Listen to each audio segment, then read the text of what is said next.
Против вас в этом раунде будет играть журналист Хусейн Гагиев. На этот раз вопрос ингушского журналиста Хусейна Гагиева звучит уже в азербайджанской версии «Что, где, когда». Интеллектуал-любитель не устает подавать пищу для размышления известным знатокам. И вот вопрос нашего земляка звучит в эфире программы. От чего Репин отказался со словами «нет уж, написать портрет и проще, и быстрее. Время».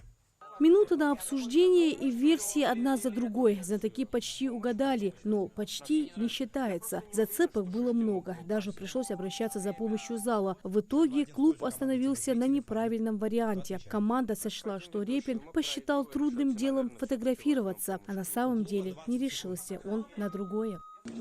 Когда Репину было чуть за 30, он решил попробовать еще один способ точной передачи действительности. Он накрыл голову сукном, но, едва начав, вылез с возгласом: «Да тут, пока экспозицию выдержишь, задохнешься. Нет уж, написать портрет и проще, и быстрее».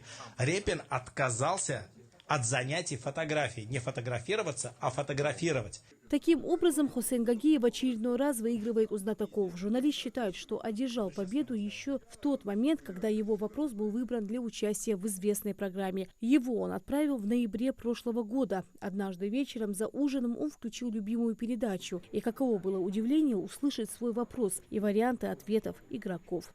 Меня очень заинтересовал художник Репин, вообще его работы, его жизнедеятельность, потому что он был очень таким коммуникабельным человеком.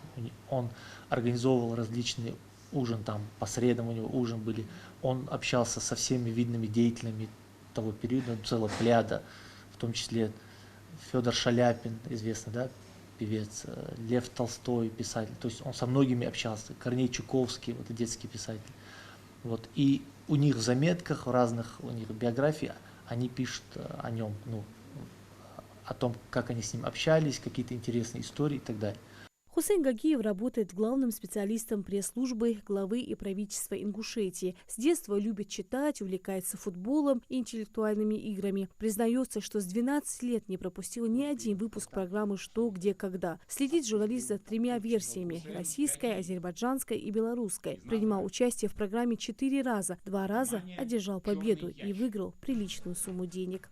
Скептически относился, отправил вопрос, и когда впервые на Первом канале, когда мне пришло письмо, что мой вопрос прошел отбор, как бы не поверил, удивился, думал, ничего себе, хорошо.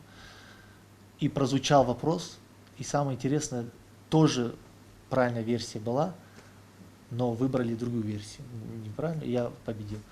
Тогда мой вопрос, по-моему, третий тоже прозвучал, 70 было, 70 тысяч. Заряжает своими интеллектуальными баталиями Хусейн Гагиев и своих коллег, которые отмечают, что у него много талантов. И все, за что берется Хусейн, у него прекрасно получается. Спортивное направление, сельское хозяйство, отчасти сельское хозяйство.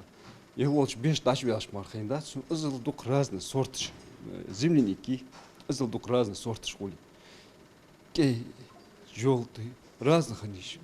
Хусейн Гагиев делится, его привлекает сам процесс поиска вопроса. Он старается уделять больше времени своему хобби, никогда не игнорирует моменты жизни. Я всегда в поиске, я всегда заточен на то, что я всегда это какое-то вот любопытство. Есть даже какой-то, я говорил, да, какой-то интересный момент.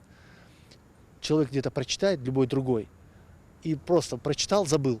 А я, если там какая-то интересная зацепка, я обязательно сделал на это акцент, потом какие-то дополнительные еще, поэтому, чтобы расширить, там, уточнить.